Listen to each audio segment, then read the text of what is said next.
Our project is about the ending of World War I, and the country that we have is France. The first treaty we're going to be talking about is the Treaty of Versailles, which was signed in June 1919. On this slide, you can see Georges Benjamin Clemenceau, former Prime Minister of France. For the positives, the Treaty of Versailles weakened German armies. They were forced to give Alsace and Lorraine back to France and pay them 132 billion gold marks in reparations. Rhineland, the space between France and Germany, was demilitarized, and German militaries were decreased to 100,000 men with no submarines or planes. Unfortunately, this treaty was a big reason why Hitler was able to rise up to power in Germany. They were angry at the terms being settled on in the Treaty of Versailles and felt that it was not fair, while France believed they were not being punished enough.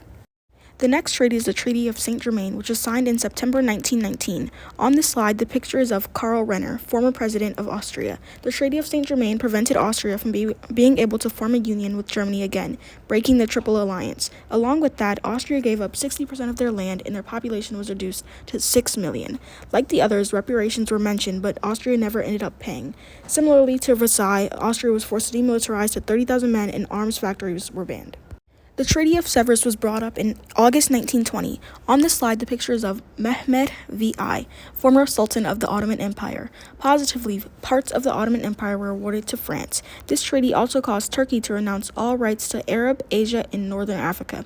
The Allied powers were in charge of their economy, and again, they were subject to demilitarization, with 30,000 men and no air force. On the other side, this treaty was never ratified and was replaced by the Treaty of Lausanne. The Treaty of Lausanne was signed in July 1923, making it the last treaty of World War I. Pictured is İsmet İnönü, the former president of Turkey. Positively, this treaty gave independence to Turkey. The Hatay province remained a part of the French Mandate of Syria, and Turkey gave land back to Britain through Cyprus, Italy through Dodecanese, Egypt, Sudan, Iraq, and Syria. The negatives for this treaty is that it was signed for a period of 100 years, meaning it is up in 2023. France's perspectives on treaties. So for the Treaty of Versailles, it was signed with approval, although some thought that the League of Nations would not protect them against Germany. The right wing saw it as too lenient and saw that it didn't meet France's demands, although the left wing thought that the treaty was too harsh on Germany. For Sykes-Picot Agreement, it became bitter criticism for France and Britain.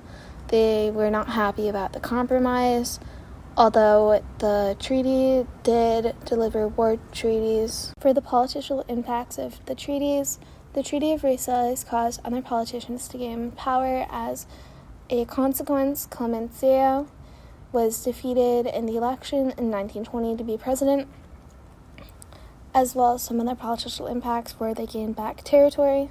As for palatability, for the correspondence, France's goal was to gain more land, and they would have been more likely to agree to this correspondence if they were promised to gain even more of the Ottoman Empire.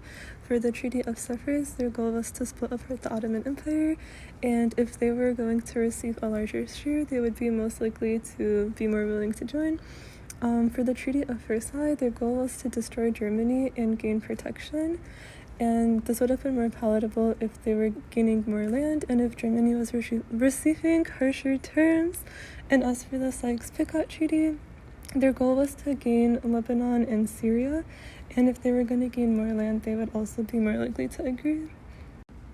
For the short-term and long-term impacts, the Treaty of Versailles' short-term impacts were that France was able to gain more colonies, as well as the land between them and Germany, which is shown in the yellow in the photo.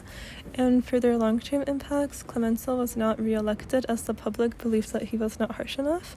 Then for the Sykes-Picot Agreement or treaty, the short-term impact was that it contributed to the Franco-British colonial domination, whereas the long-term impact was that the nation had to back out of the Middle East, but the borders that it created remained in place. And then for the Treaty of Saint-Germain, the short-term impact was that it ended World War I, and for the long-term impact, it basically weakened Austria's power and prevented them from forming a union with Germany, which basically protected France, as those were like the powers that they were kind of facing against. These are our sources. Thank you for listening.